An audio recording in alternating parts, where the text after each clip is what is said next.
Welcome to the Episcopal Church of the Holy Communion. Thank you for joining us for this sermon. You can find all of our sermons at holycommunion.net and our Facebook, YouTube, and podcast channels. Consider hitting like or subscribe.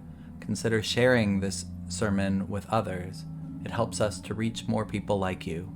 We are so thankful to those who support our ministry. You can give today at holycommunion.net/give.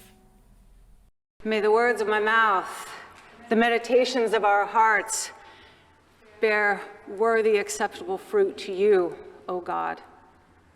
Please be seated.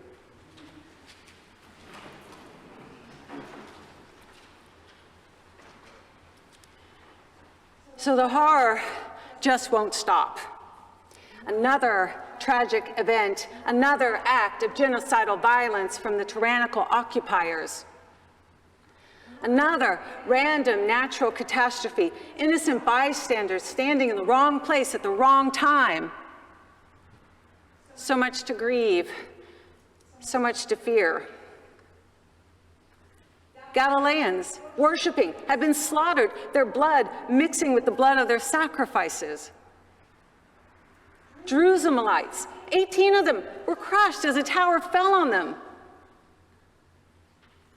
People were talking, processing, maybe, the latest news with Jesus. And Jesus caught their tone. This thing we all do when it's too much to bear, when our hearts are broken. The words come out. Why them, not me? And somewhere along the way, fear arises that it could happen to us, or in trying to find a way to bear the burden of our own pain and grief, we become judgmental of the victims. Didn't they know that tower was wobbly? When bad things happen, it's frightening and it hurts. So naturally, we want to know how to keep it from happening to us, or how to make it go away, to find the cure, find the solution. What am I doing wrong? What are they doing wrong? What went wrong? The need to survive can cause us to develop a kind of narrative that makes us feel in control, especially when it all seems so out of control.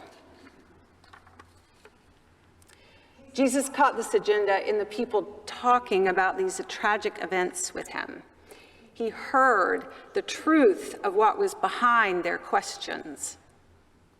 That what they really wanted to know was what the Galileans and the Jerusalemites had done wrong to have such terrible deaths, so that they could avoid the same fate. It's what we do when confronted with frightening, disturbing events that remind us how fragile life is, how painful life can be. Sometimes it becomes all about keeping God happy with us, assuming that being on the good side with God means a good life here on earth. That God's favor is a car, a good report from the doctor from our annual physical. God's love means straight A's, and a loving partner means no bombs, no earthquakes, no cancer. And repentance is about an antidote to end our pain and a cure for death. A righteous life is a comfortable, long life. Kate Bowler wrote a book titled Everything Happens for a Reason and Other Lies I Have Loved. She wrote, "There's a branch of Christianity that promises a cure for tragedy. It's called by many names, but nicknamed prosperity gospel, for its bold central claim that God will give you your heart's desires, money in the bank, a healthy body, a thriving family, and boundless happiness. The prosperity gospel is a theodicy, an explanation for the problem of evil. The prosperity gospel looks at the world as it is and promises a solution: escape from poverty and failing health and bleak medical diagnoses, rescue for broken teenagers or misfiring marriages. The prosperity gospel offers a modicum of power over the things that rips lives apart. Kate Bowler admitted in researching and writing about this branch of Christianity, she said, I would love to report that what I found was so foreign and terrible that I was warned away.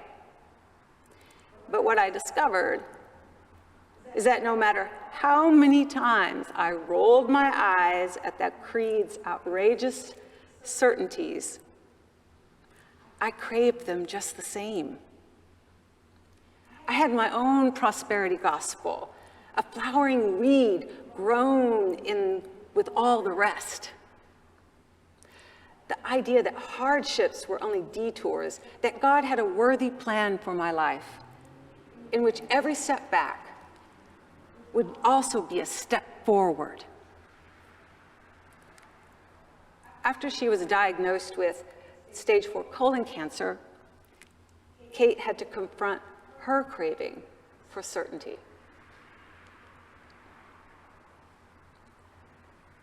Jesus heard those in his time seeking certainty with him, assurance that they could have that modicum of control over your life through praying the right way, attending the temple regularly, following the law.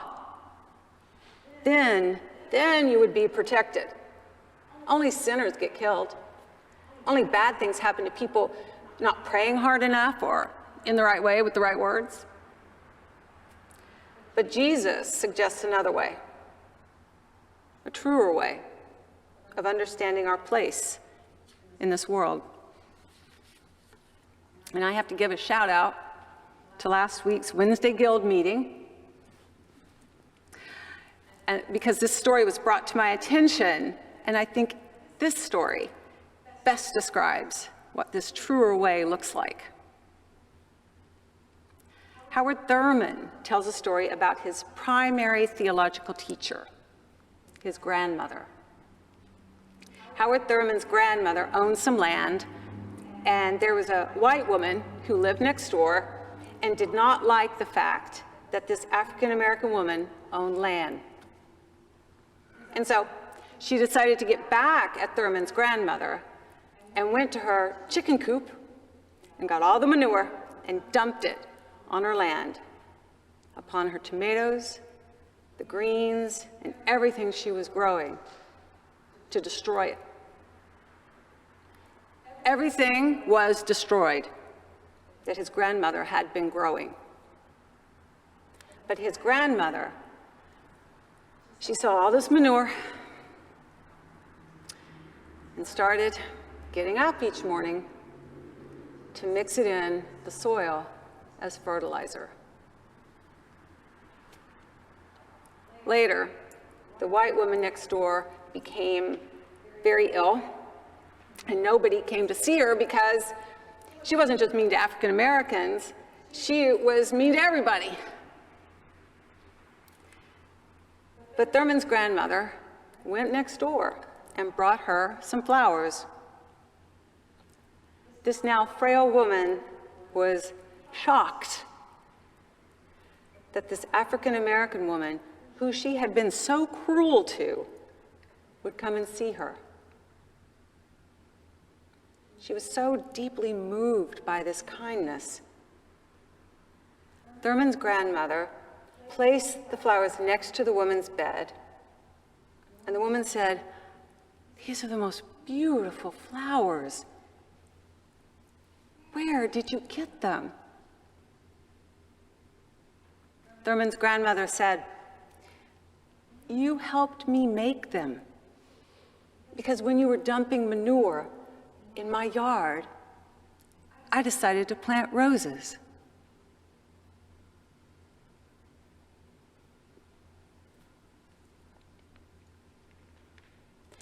At the end of their questioning, Jesus tells his disciples a parable.